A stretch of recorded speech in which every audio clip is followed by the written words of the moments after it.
ये स्टूडेंट्स बेटा आज का नेक्स्ट टॉपिक होगा हमारा physical and chemical change. Physical and chemical change वैसे तो आप पिछली क्लासेस में पढ़ चुके हैं, 6 क्लास से पढ़ते आ रहे हैं फिजिकल और केमिकल चेंज क्या होता है। फिर भी दोज चेंजेस, ऐसे changes in which only the physical properties of the substances change but no new substances are formed. No new substances are formed are called physical change। Physical change क्या होते हैं? ऐसे चेंज होते हैं जिनके अंदर नया सब्सटेंस नहीं बनता। ऐसे changes in which no new substances are form. For example melting of ice. आप पीछे डिफरेंट स्टेट्स कन्वर्जन पढ़ चुके हैं। हमारे पास सॉलिड आइस है, हम उसको मेल्ट करें वाटर में कन्वर्ट हो जाती है, मीन्स उसका मेल्टिंग पॉइंट आ गया। हम पानी को फिर गर्म करें तो वो वेपर्स में कन्वर्ट हो जाती है at its melting point, sorry boiling point. तो melting point, boiling point, density, these are the physical properties. और अगर केवल फिजिकल प्रॉपर्टीज चेंज होती हैं तो ऐसे चेंजेस को हम फिजिकल चेंज कहते हैं। For example melting of ice, preparing a solution. हम कोई भी सॉल्यूशन प्रिपेयर कर रहे हैं बेटा, suppose we are preparing 20% solution of a sodium chloride. हम कुछ पानी लेंगे, कुछ साल्ट लेंगे, उसको मिलाएंगे, सॉल्यूशन बन गया है। अब अगर उस सॉल्यूशन से हम पानी को इवेपोरेट करा दें, वापस से वही सब्सटेंस बच जाएगा। तो जो preparing of A solution is also physical change. हम किसी भी चीज को काट दें, कटिंग कर रहे हैं, सिंपल कटिंग कर रहे हैं, cutting of a tree is also an example of a physical change. तो ऐसा कोई भी चेंज जिसमें नया सब्सटेंस ना बने, उन चेंजेस को हम फिजिकल चेंज कहते हैं। Next point, those changes in which new substances are formed. New substances are formed are called chemical change. ऐसे प्रोसेसेस को हम केमिकल चेंज कहते हैं। For example rusting of iron, burning of magnesium ribbon. बेटा lab में हमारे पास एक ribbon होता है इस प्रकार, वो मैग्नीशियम मेटल का रिबन होता है। हम उसको जलाते हैं तो मैग्नीशियम ऑक्सीजन के साथ रिएक्ट करके एक व्हाइट कलर का सब्सटेंस बना देता है, पाउडर बना देता है, जो मैग्नीशियम ऑक्साइड होता है। उसकी केमिकल कंपोजिशन मैग्नीशियम मेटल से अलग होती है। इसी कारण हम कहते हैं कि नया सब्सटेंस बन गया। और कोई भी ऐसा चेंज जिसमें नया सब्सटेंस बनता है उसको हम केमिकल चेंज कहते हैं। और जहां पर केमिकल चेंज होता है वहां पर केमिकल रिएक्शन होती है। तो हम इस केमिकल चेंज को ही केमिकल रिएक्शन का नाम देते हैं। रस्टिंग ऑफ आयरन, सपोज कोई भी लोहे का आर्टिकल है बेटा हमारे पास यहां पर, ठीक है, और हम उसको ओपन में रख देते हैं। कुछ दिनों के बाद बारिश हो जाती है, हम देखते हैं उसके ऊपर रस्ट लग जाता है, जंग लग जाता है, वो आयरन मेटल को रोइड हो जाती है। तो उस प्रोसेस को हम क्या कहते हैं? कोरोजन। और अगर कोरोजन आयरन का है तो उसको रस्टिंग कहते हैं। तो rusting of iron is also an example of a chemical change, क्योंकि इसमें लोहे के ऊपर आयरन ऑक्साइड की एक रेडिश ब्राउन की लेयर डिपॉजिट हो जाती है। तो again in this process new substance is formed, it means a chemical change occur. Or where the chemical change occur, we can see that a chemical reaction take place. Chemical change को ही आप chemical reaction कहते हैं। For example देखो बेटा, दूध का दही में बदलना, ठीक है, दूध मिल्क, कर्ड दही, तो इट मीन्स यहां भी एक केमिकल चेंज हुआ है। तो ऐसे बहुत ज्यादा प्रोसेसेस आप डेली लाइफ में देखते हैं। फर्मेंटेशन 8th क्लास में आपने पढ़ा है। Process of conversion of glucose into alcohol is also an example of a chemical change. Burning of anything, किसी भी चीज का जलना केमिकल चेंज कहलाता है,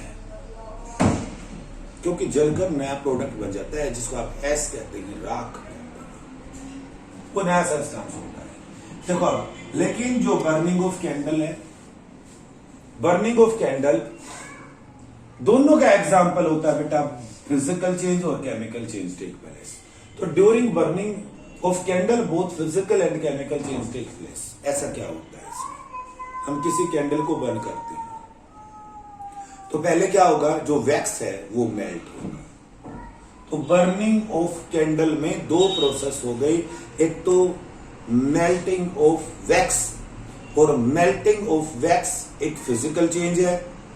फिर सेकेंड है बर्निंग ऑफ वैक्स, वैक्स का जलना एक केमिकल चेंज है। That's why during burning of candle both physical as well as chemical change take place. अब नेक्स्ट टॉपिक आ जाता है बेटा हमारा, what are the types of pure substances.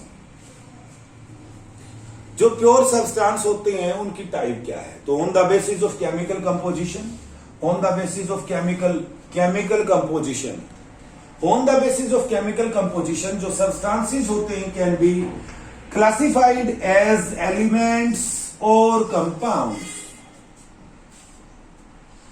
जो प्योर सब्सटेंसेस होते हैं वो केमिकल कंपोजिशन के आधार पर हम उनको या तो एलिमेंट बोलते हैं या कंपाउंड्स बोलते हैं। सभी प्योर सब्सटेंसेस को हम एलिमेंट्स और कंपाउंड्स में क्लासिफाई कर देते हैं। अब हम बात करते हैं बेटा एलिमेंट्स की। जो टर्म एलिमेंट है, एलिमेंट टर्म सबसे पहली बार रॉबर्ट बोयल ने 1661 में दी थी, द टर्म एलिमेंट। लेकिन जो एलिमेंट की डेफिनेशन है सबसे पहली बार एंटोइन एल लेवोशियर, हम इसी को फादर ऑफ केमिस्ट्री भी कहते हैं, इस साइंटिस्ट ने सबसे पहली बार एलिमेंट को डिफाइन किया था। और उसने क्या डेफिनेशन दी कि जो एलिमेंट होता है as a basic form of matter, एक मैटर की ऐसी फॉर्म है that can not be broken down into simpler substances by chemical reactions। हमने मैटर पढ़ा है, हमने मैटर का फिजिकल क्लासिफिकेशन भी किया बेटा। अब हम केमिकल कंपोजिशन के आधार पर मैटर को डिवाइड कर रहे हैं। तो केमिकल क्लासिफिकेशन में हम मैटर को एक तरफ प्योर सब्सटेंसेस में, एक तरफ मिक्सचर्स में डिवाइड करते हैं। अब हम प्योर सब्सटेंसेस की बात करते हैं तो प्योर सब्सटेंसेस में या तो एलिमेंट्स होते हैं या कंपाउंड्स होते हैं। तो अब एलिमेंट्स को, हम एलिमेंट को डिफाइन कर रहे हैं तो एलिमेंट क्या होते हैं? जब मैटर की हम कोई भी केमिकल रिएक्शन करवाते हैं तो रिएक्शन में वो मैटर टूटता है, तो मैटर की वो सिंपलेस्ट फॉर्म जिसको हम आगे नहीं तोड़ सकते उसको एलिमेंट कहा गया है।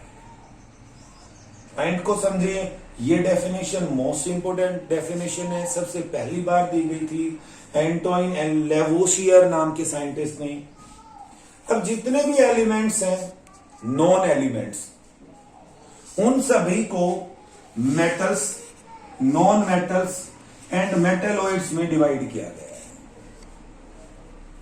तो एलिमेंट्स को क्लासिफाई किया गया metals, non metals and metalloids में। अब हम पहले कुछ प्रॉपर्टीज पढ़ेंगे मेटल्स की, आप इसी प्रकार नॉन मेटल की भी पढ़ेंगे, मेटेलॉइड्स की भी पढ़ेंगे। ध्यान दें, ये फिजिकल प्रॉपर्टीज ऑफ मेटल्स हैं। जो मेटल्स होती हैं वो लस्टर होती हैं, लस्टरस प्रॉपर्टी को शो करती है। Means metals have very shining surface. This property is known as lustrous property। और जो मेटल होती है वो लस्टर होती है, means having very shining surface. Generally उनकी अपीयरेंस डल होती है, लेकिन जब हम ऊपर से उनको थोड़ा सा साफ करते हैं तो नीचे से जो उनका सरफेस होता है वो वेरी शाइनिंग होता है। नेक्स्ट डक्टाइल, जो मेटल्स होती हैं वो वेरी डक्टाइल होती हैं बेटा, और डक्टाइल का मतलब होता है कि उनकी आप लंबे वायर बना सकते हैं। अगर हम 1 ग्राम गोल्ड लें तो हम उससे 2 किलोमीटर लंबा वायर बना सकते हैं। और मेटल की इस प्रॉपर्टी को हम डक्टिलिटी कहते हैं, by which we can draw into thin wires. Next है मैलिएबल। मैलिएबल का मतलब होता है बेटा we can draw the metals into thin sheets. ये प्रॉपर्टीज आप 8th क्लास में पढ़ चुके हैं। नेक्स्ट है sonorous, means ringing sound produce करती है metals when they strike to the very hard surface. These are the some physical properties of metals and non metals. ठीक है, metals are good conductor of heat and electricity, ये भी property है। जो generally metals होती हैं good conductor of heat and electricity होती हैं।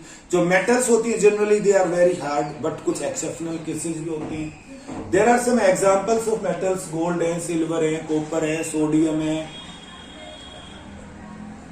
मरकरी है। ये कुछ एग्जांपल्स हैं जो आपके एनसीईआरटी बुक में भी गिवन है मेटल्स की। लेकिन मरकरी एक ऐसी मेटल है, केवल only metal that is liquid at room temperature. हम रूम टेम्परेचर को 25 डिग्री सेल्सियस कंसिडर करते हैं बेटा। 25 डिग्री सेल्सियस टेम्परेचर पर केवल मरकरी ऐसी मेटल है जो लिक्विड स्टेट में एग्जिस्ट करती है, बाकी सभी मेटल्स सॉलिड स्टेट में एग्जिस्ट करती हैं। These are the physical properties of metals। इसी प्रकार आप कुछ प्रॉपर्टीज नॉन मेटल्स की पढ़ेंगे। नॉन मेटल्स इन प्रॉपर्टीज को शो नहीं करते, वो डक्टिलिटी प्रॉपर्टी को शो नहीं करते, मैलिएबल प्रॉपर्टी को शो नहीं करते, लेकिन वो कुछ कलर्स देते हैं अलग अलग। जिस प्रकार आयोडीन के जो क्रिस्टल्स होते हैं उनका ब्लू कलर होता है। और कुछ मेटलॉइड्स, तो कुछ ऐसे भी एलिमेंट होते हैं which show the properties of both metals as well as non metals, और ऐसे एलिमेंटों को हम मेटलॉइड्स कहते हैं। ठीक है, silicon, germanium, boron are the examples of the metalloids.